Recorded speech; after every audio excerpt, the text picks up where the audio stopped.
have a clip of the movie, and if you set it up, we'll show it. I don't really know what it is, so it's hard for me to do that. Maybe. Yeah, let her set it up. That's why she's here, really. Oh, I yeah, think okay, that's you do why she this. came, yeah. They're at the dinner table, deciding who should have the... Oh, this is, yeah, okay. I think it's really self-evident, but they're discussing or arguing about when the baptism date is going to be for this child. And I'm pretty sure that everything becomes self-explanatory. If not, there'll be a thing at the bottom explaining what's going on. Let's look at it. Sandy, kick it.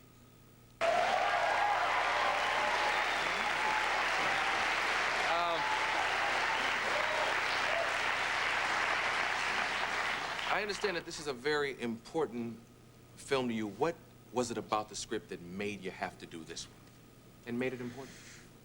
Well, this is a script, when I read it, that it was very real, and it had poetry in it.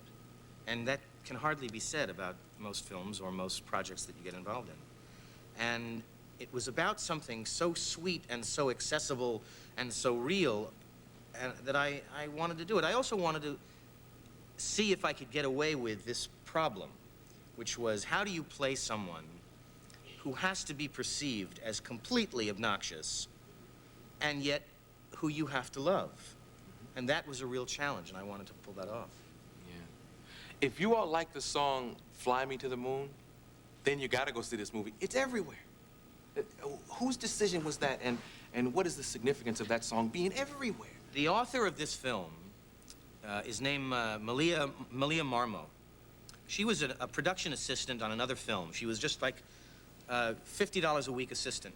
And she wrote this script and handed it to the producer and said, would you read it for me? And that script was shot almost verbatim as our film.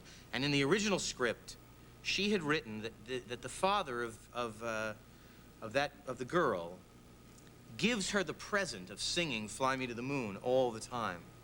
And it's a wonderful little present in the film. Danny Aiello is also in this movie and very good. He gets to sing the song once. I think that's Danny's, yeah, Danny Oh, yeah, sings he it. sings. He sounds like Frank Sinatra. Yeah. Is it really him singing? That's really him. Yeah. I sing, and I sound like Frank Sinatra's brother. Stanley Sinatra. You aren't musically inclined? No. Remember Hello Down There? Yes, how do you remember Hello Down There? Well, actually, I didn't see it until about a year ago at a friend's house. Was that you singing and playing in that? Wait, before you explain, Sandy, did my friend bring it by?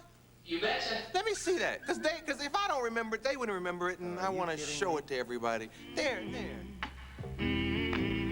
Hey, little goldfish, where you going to? Little goldfish, let me swim along with you. Pretty goldfish, we could have a whale of a time. Put your fin in mine.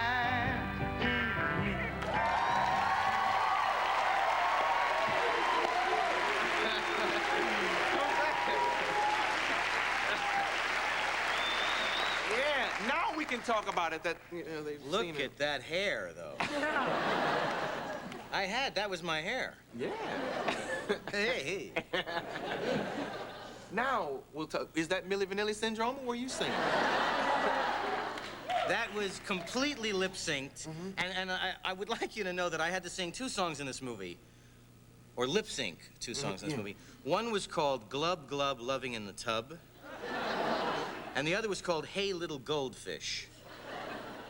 Now, I don't think it ever made the charts, but... you know what, though? Oh, it did? When I found out about that, I said, send me the lyrics of Hey Little Goldfish. Because that's the first, because I said, what? Carrie, This is a big you're dignity a part of writer. my life.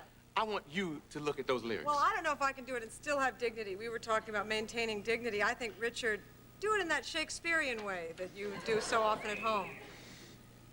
Oh, God. That's not in it. That's not in it. Hey, little goldfish, where are you going to? Little goldfish, let me swim along with you. Pretty goldfish, don't you admire me for doing this?